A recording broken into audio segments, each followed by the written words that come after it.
Okay. So from my side, unmuted.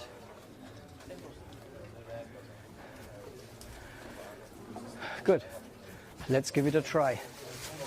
I don't want to yell at you, so I'm starting cautiously. I don't know whether the microphone is on.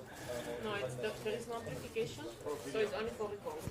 Ah, it's just for recording? Yeah. Okay, good. So I'll start here with.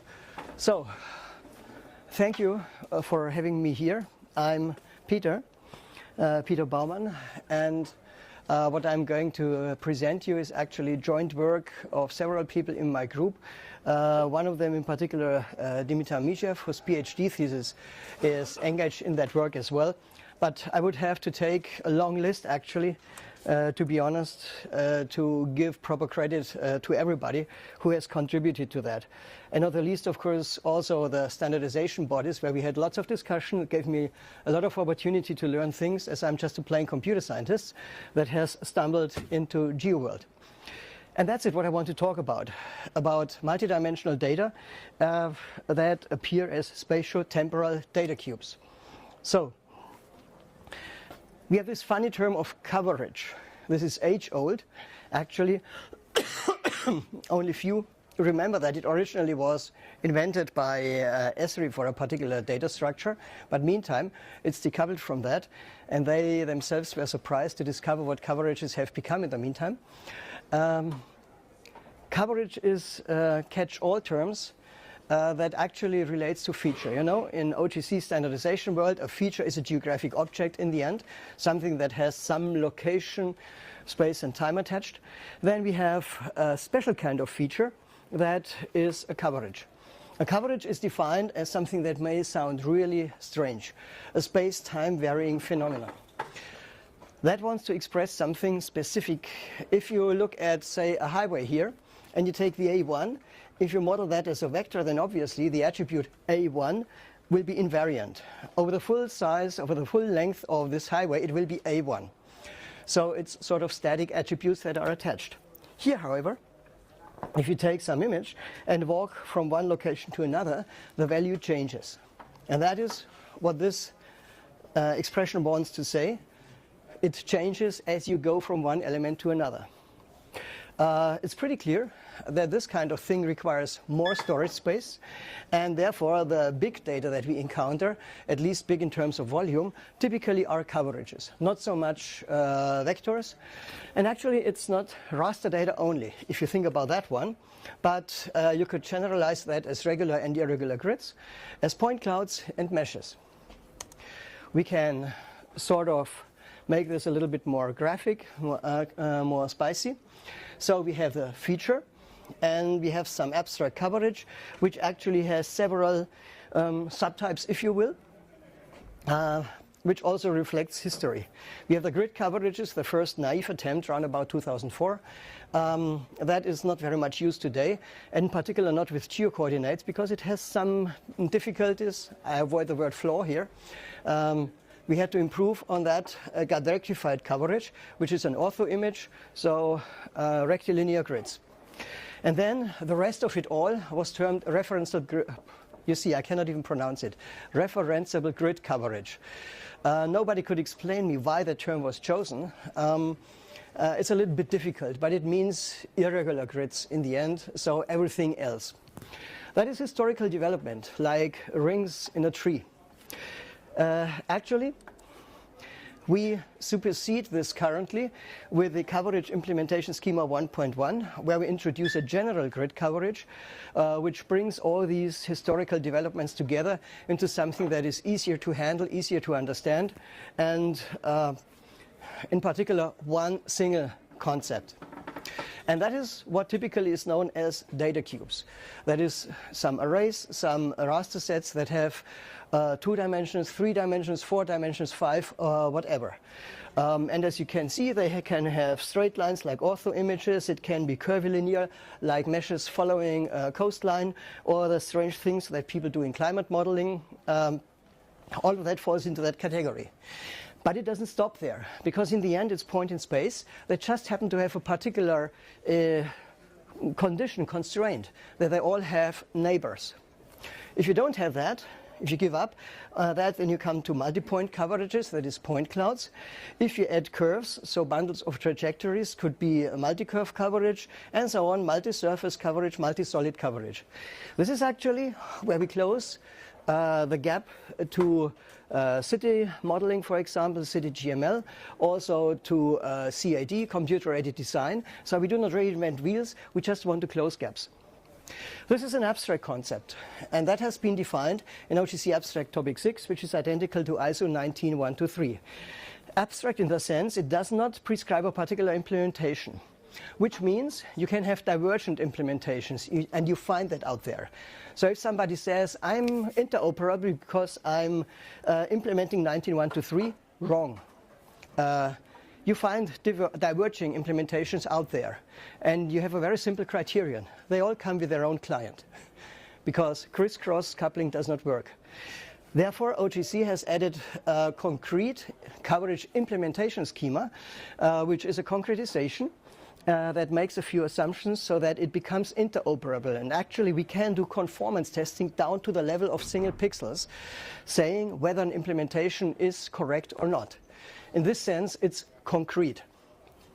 And then you can use client A to access server B. That is possible indeed, and that has been done.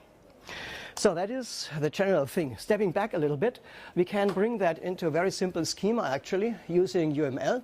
So it's a specialization of feature that has a domain set telling us where do our values sit. The range set, which are the values. You see, domain range, it's like a function mapping locations to values. And what we have added then over GML, for example, is the data type. What is the data type of our values? Is it temperature? Is it radians or whatever else? And this actually we took from SWE Common. So actually now we have a connection to sensor world. So sensor observations can be transformed into coverages without loss of semantics here. That was important to us. Still, there are quite a few data that people want to attach, different ones depending on their domain. And so there is an optional metadata package where I can put anything else you want. The coverage doesn't understand it, but it does transport it for you. So this is a way to carry along all sort of specific metadata that you want to remember. If you want to see that in GML, okay, here is an example for it, where you see the domain set with a grid definition. This happens to be 4-dimensional, lat, long, height, and date. So you have a regular axis for lat long. You have an irregular axis for height, with 2 levels in this case. And you have an irregular axis for time, also 2 levels. I didn't want to write more, I was lazy. This is mapped to a grid axis, and then you know where the points sit, and the point values you have here in the range set. And down there in the range type, you see what that means. For example, it's panchromatic. We have radians reference to it, and we have the units of measure and that kind of things. That is the historical way, because GML just was trendy at that time when it originated. But with CIS 1.1, if you favor curly braces, then here is the same thing in JSON. Domain set, range type. And the good thing is that it has the same semantics. We can map it. So you can do a one-to-one mapping. You are not bound to a particular world of standardization. And if you are into ontologies and into reasoning, then you may want to enjoy the RDF representation. Please look at it closely. I will rehearse it afterwards. So we have different formats available. If we step back a little bit, that means we can encode our coverage into a single file where we have domain set, range type, and the metadata. And we are informationally complete in the sense that it contains all of the definition if you use some format like GML, JSON, or RDF. Fine so far, but inefficient, obviously. You don't want to transport 10 terabyte encoded in ASCII, not really. So we need binary formats. Okay. That is defined as well with a coverage standard. You can use any of those formats, and this is a growing list. We have more and more mappings defined. Obviously, this is incomplete sometimes. GeoTIFF is not able to handle all of the range type information, for example. But okay, you want it, you get it. Sometimes there are reasons for that. Maybe you just want to display in a browser, so you pick a PNG, knowing that you will not get the full information. So that is not an inconsistency. That is meant this way. However, sometimes we want to have both. I want to be informationally complete and I want to encode efficiently. Therefore, we have a multi-part encoding where we have a container concept, that we have some header, which is some informationally complete format, GML or JSON or RDF, and then you have links from particular elements into other files, and these contain then, say, the pixel payload, so they can be stored efficiently. Okay, so we can use historically, it was multi-part MIME in CIS 1.0, but in future that can be zip, GML, JP2, the safe format, Q package, whatever we want. And this concept actually allows us also to introduce collections of coverages to be transported, and it allows also to introduce tiling, multidimensional tiling, partitioning of objects. Some formats support that already, like GeoTIFF, for example. Others don't. Now we have a way to model that, to represent that, regardless of the format. So this is the coverages, the data structure. This data structure actually can be served by many different services. We tentatively decoupled that from the web coverage service. So a WFS, a web feature service, can serve a coverage as well, because the coverage is a feature in the end. Just depends on the implementation. So actually the coverages can float between different services, or in other words, can be passed on from one to the next. For example, from a sensor observation service into a web coverage service, and so on. Okay, I will focus on the web coverage service because that offers the dedicated functionality specifically for the coverages. This WCS standard is organized into a suite of standards, not to make life more complicated, but actually to make it easier. Because the WCS core is very, very simple.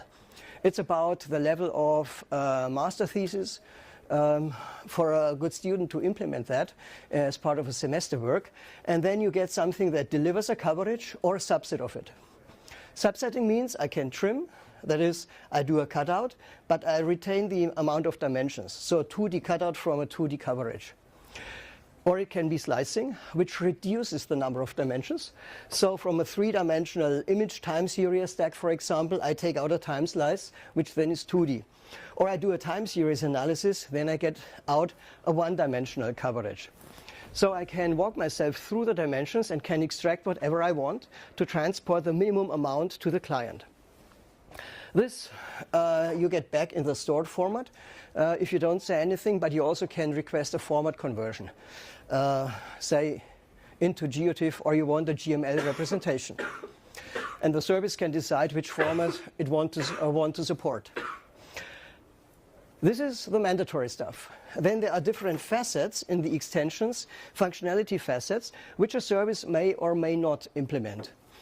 That makes it simpler for implementers, because you don't have to code a lot until you have something ready, but you can say, I offer core and I'm working on extensions.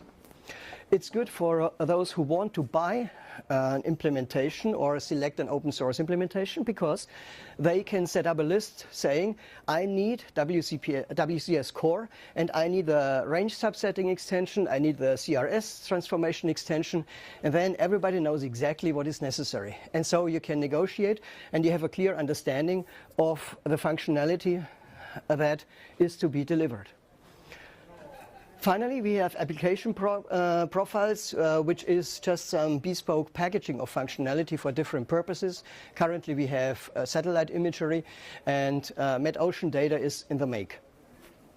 So that is something that I'm using we, because we actually have done that. I'm the editor of those things here. And so naturally, we use our Rasterman system for something that is used for implementing. And so we also have the implementation available, but many others do as well. So actually we get a common information space where coverage services interoperate. Okay, 5 minutes left. The funny word has fallen. Rasterman, Raster Data Manager.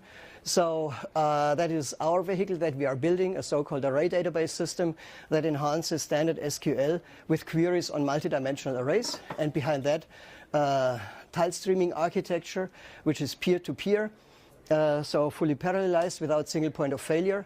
We are on OSGeo Live.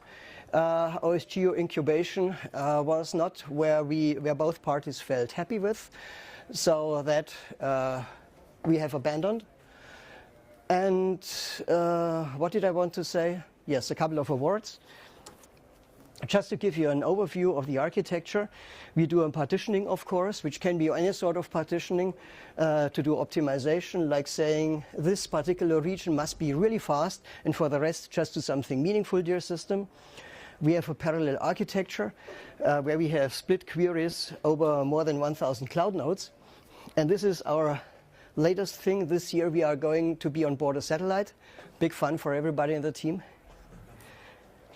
And I hasten to say, these interfaces are not for end users. We can discuss a lot about GET versus REST versus POST or so, but actually I don't care. This is all just internal interfaces. People want to use their comfort zone, their tools. And so actually it's important that we just have this as a client-server tool interface, and instead we allow to plug in all the different things like Python, presented that yesterday, that allow people to work on data analysis, on just browsing maps, doing WebGIS or whatever. And the standards are our friend, so we can attach client A to server B. Okay, now I've talked too much, so this one I have to shorten drastically. I guess I will just do this one. How many minus minutes do I have? 3. Okay. So just this one. It's embedded into the Earth Server initiative, which finances us via the European Commission, and we are very grateful on that, where we build up databases on 3-dimensional image time series and 4-dimensional weather data cubes. So we have the Sentinel data of ESA. We have ocean color analysis at Plymouth Marine Laboratory, National Computational Infrastructure Australia, European Centre for Medium Range Weather Forecast gives us 4-dimensional data cubes. And then we do a combination of data cubes between Australia and London, Reading to be exact, and combine them, visualize them in NASA Web Whirlwind. So in the end, what we are aiming at is a global federation where you can do anything on the data cubes that are stored here and there. If you want, offline I can show you the demo. We don't have time for that now, but I can show you that data fusion already in a first version, let us say. Okay, I had wanted to talk more about OSGeo as well, because this I thought might be a good forum for discussion, but we don't have time for that. So I will skip all that and just stop here, I guess. 1 minute. Should I talk even faster? We can pitch up by frequency. I guess it doesn't make so much sense, but just to stimulate discussion, I cannot resist totally. So what I show you is just the summary thingy here of those things I wanted to discuss. I mentioned our incubation in OSGeo, and actually we were good friends except for one thing. The maintenance of the code, where they say all software should be free, and I say, why? We have, that doesn't want to come. Okay, come on, come on, come on. Hey, don't try to outsmart me.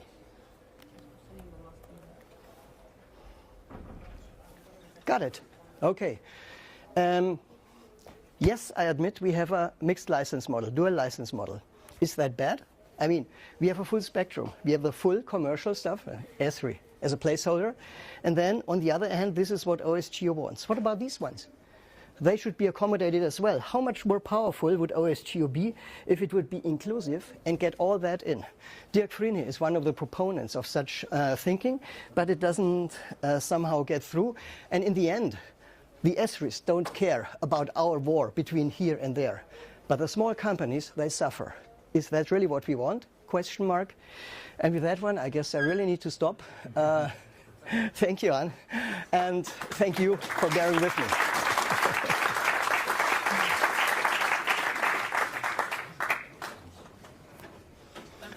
So, yes, suddenly I have 5 minutes again. That is, you have 5 minutes.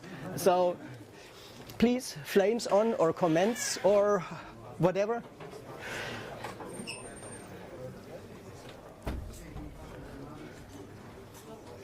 Okay, good. So, thanks again, and bye.